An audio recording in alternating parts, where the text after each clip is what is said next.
एक Shri IP Gupta. Sir, मेरा सवाल था कि आउटसोर्सिंग के थ्रू जो कर्मचारी दिए जाते हैं जिलों में, उत्तर मुद्रित है। जी जी, अब पूरा पूछ लीजिए। आप पूरा की पूछ रहे हैं सर। सरकार का जवाब मिला है, सरकार से हम संतुष्ट भी हैं, लेकिन मुझसे मेरे सर दो पूरक सवाल हैं।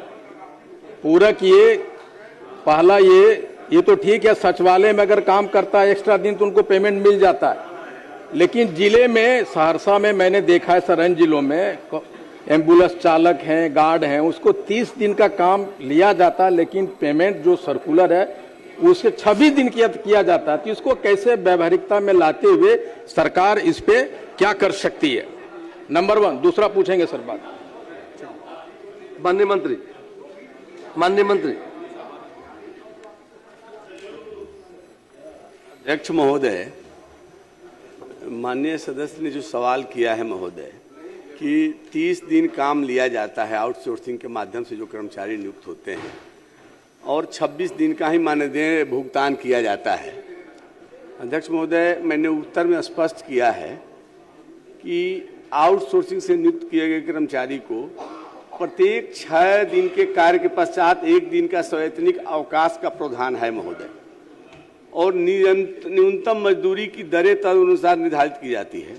यदि कर्मी को उसके साप्ताहिक अवकाश के दिन कार्य लिया जाता है तो दुगने मजदूरी के दर से अधिकाल मजदूरी दिए जाने का प्रावधान है महोदय। लेकिन अगर कहीं इस प्रावधान का उल्लंघन हो रहा है तो शिकायत आती है तो उसके विरुद्ध कार्रवाई भी होती है महोदय, और उनको भुगतान भी कराया जाता है महोदय।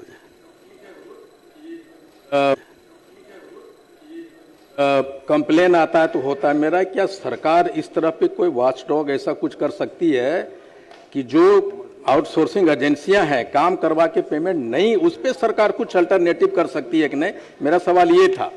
दूसरा सवाल ये है कि सर धीरे धीरे आउटसोर्सिंग ऐसा हो गया कि सारी सिस्टम को सेंट्रलाइज कर दिया और सरकार की जो नीयत है काम करने पे उस पर प्रश्नचिन्ह हो जा रहा है, इनइफेक्टिव हो जा रही है।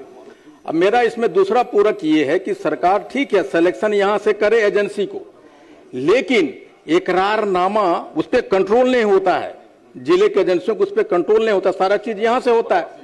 तो सरकार यहां सिलेक्शन करे, लेकिन एग्रीमेंट करने के अधिकार जिला को दे, जिला एग्रीमेंट करे और पेमेंट भी सरकार ही करे। लेकिन वही पूछ रहे सर, लेकिन एक रिकमेंडेशन वहां से ले पेमेंट का। तो क्या इस तरह का जो सिलेक्शन आउटसोर्सिंग एजेंसियों को होता है, सिलेक्शन करके आगे में विचार करेगी सरकार की जिस जिले के लिए मैन पावर सप्लाई किया जाता है उस जिले के साथ एग्रीमेंट वो एजेंसी का हो। इससे क्या होगा, उसे कंट्रोलिंग अथॉरिटी जिला वाला हो जाएंगे अथॉरिटी, और वो अपने अनुसार काम ले पाएंगे। आप सोचिए सर, हुजूर रोगी कल्याण समिति भी सरकारें यहां से भेज रही है। ऐसा सरकार सोच सकती कि नहीं आप सिलेक्शन कीजिए, लेकिन इकरारनामा जिला से करवाइए, सो दैट कि एडमिनिस्ट्रेशन का उस पर होल्ड रहे और अपने अनुसार वो काम ले सके। इस पे क्या सरकार ऐसा अल्टरनेटिव सोच सकती है कि नहीं?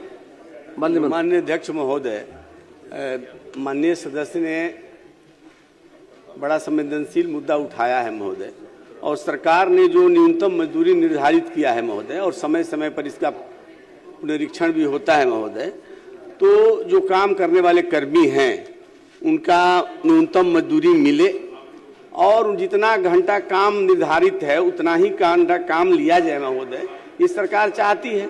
और माननीय सदस्य की जो भावना है तो हम देखेंगे कि उसको और कैसे बेहतर किया जा सकता है। मुरारी प्रसाद गौतम बैठ जाइए, आप ही आगे भी पूछता हूँ महोदय। मैं बहुत सरकार ने बहुत स्पष्ट कहा है कि लगातार सरकार की बातों को देख रही है। पूछता हूँ, प्लीज बैठ जाइए। आपका सुझाव आ गया सरकार तक, बिल्कुल